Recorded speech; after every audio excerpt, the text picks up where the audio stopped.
అయిపోయింది సిచ్యువేషన్ కాబట్టి కొంత కౌశిక్ రెడ్డి ఇబ్బంది పడాల్సి వస్తుంది. ఒకసారి నేను ఈ అంశం మీద కేటీఆర్ ట్వీట్ చేశారు, నాకు ఆశ్చర్యం వేసింది.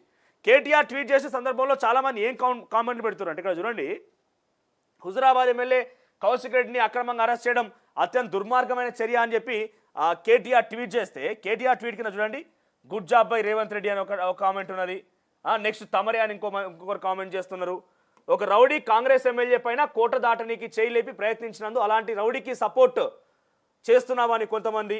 ఆ తర్వాత గుంపు మేస్త్రి అని చెప్పి ఇంకొకరు, తర్వాత కేసులకు ఎవరు భయపడి ఇంకా గట్టిగా ప్రశ్నిస్తామనొకరు. ఇక నువ్వు చేసిన అరాచకాల ముందు ఇది చాలా తక్కువ. నేను అడుగుతున్నా ఇప్పుడు కేటీఆర్ని, రాత్రికి రాత్రి ఒక ప్రజాపతిని అరెస్ట్ చేస్తే అక్రమం అని చెప్తున్నావు నువ్వు.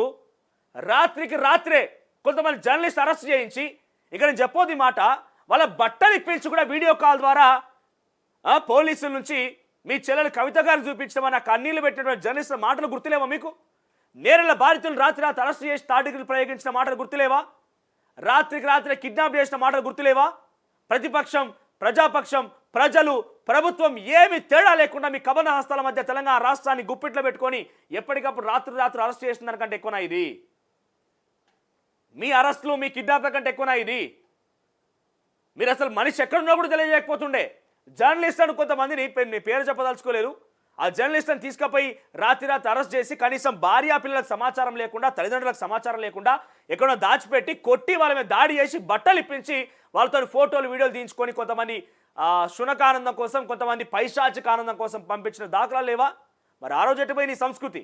రాత్రి రాత్రి ఒక ప్రజాప్రతిని అరెస్ట్ చేస్తారని చెప్పి అంటున్నారు కదా, ఆ రోజు ఎడపోయి నీ సంస్కృతి? రైతుల మీద దాడి చేసినప్పుడు, రైతుల మీద 3rd డిగ్రీ ప్రయోగించినప్పుడు, నేరల బాధితుల మీద 3rd డిగ్రీ ప్రయోగించినప్పుడు ఆ రోజు ఎడపోయింది ఈ పద్ధతి, ఈ మాటలు, ఈ యొక్క సుధపూస ఏషాలు ఆ రోజు గుర్తురాలేదా? మిమ్మల్ని అడుగుతున్నాం, సమాధానం చెప్పండి ఈ విషయంలో. మరి ఆ రోజు జరిగినటువంటి ఘటన తప్పైనప్పుడు ఇది జరిగినప్పుడు తప్పే, అది కరెక్ట్ అయినప్పుడు ఇది కూడా కరెక్టే కదా. ఆ రోజు మీకు అది కరెక్ట్ అనిపించింది కూడా కరెక్టే. ఆయన ఎదుర్కొంటున్నాడు చట్టం పరిధిలో, ఆయన తీసుకుపోయి కొడుతున్నారా, 3rd డిగ్రీ చేస్తున్నారా, లేకుంటే అరెస్ట్ చేసి ఇంకేమైనా చేద్దామని ప్లాన్ చేస్తున్నారా? తప్పు చేసిండు, పోలీసు అరెస్ట్ చేసిరు, ఇప్పుడు న్యాయస్థానం ముందు పెడతారు ఆయన్ని. ఆయన రిలాక్సేషన్ వస్తే న్యాయస్థానంలో మీరు విజయం సాధిస్తారు, లేదంటే న్యాయస్థానం మీరు విఫలమవుతారు. అలా చూడకుండా మీరు ప్రవర్తించలే కదా, మీరు ప్రవర్తించలేదు కదా.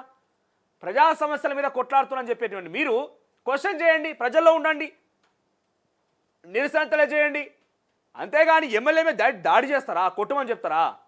కేటీఆర్ ప్రోద్బలం ఉన్నదా అని అడిగితే ఆయన నాకు కేటీఆర్ ప్రోద్బలం ఏం లేదని చెప్తున్నాడు. మరి కేటీఆర్ ప్రోద్బలం లేదు, హరీష్ రావు ప్రోద్బలం లేదు, మరి నీకున్నటువంటి ఎందుకు ఆయన దాడి చేస్తున్నావు? సంజయ్కి నీకేమన్నా గెట్టు పంచాయతీలు ఉన్నాయా?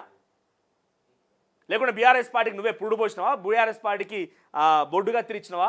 ఏం చేసినావు బీఆర్ఎస్ పార్టీకి? మీరు మీకంటే చాలా సీనియర్ ఉద్యమకారులు ఉన్నారు, నాయకులు ఉన్నారు, రాజకీయంగా మీకంటే చాలా పదవులు అనుభవించిన వారు ఉన్నారు. ఎవరు ప్రశ్నించినటువంటి ఎవరు క్వశ్చన్ చేయనటువంటి క్వశ్చన్స్ని మీరు క్వశ్చన్ చేస్తూ దాడి ఎందుకు చేయాల్సి వస్తుంది కౌశిక్ రెడ్డి?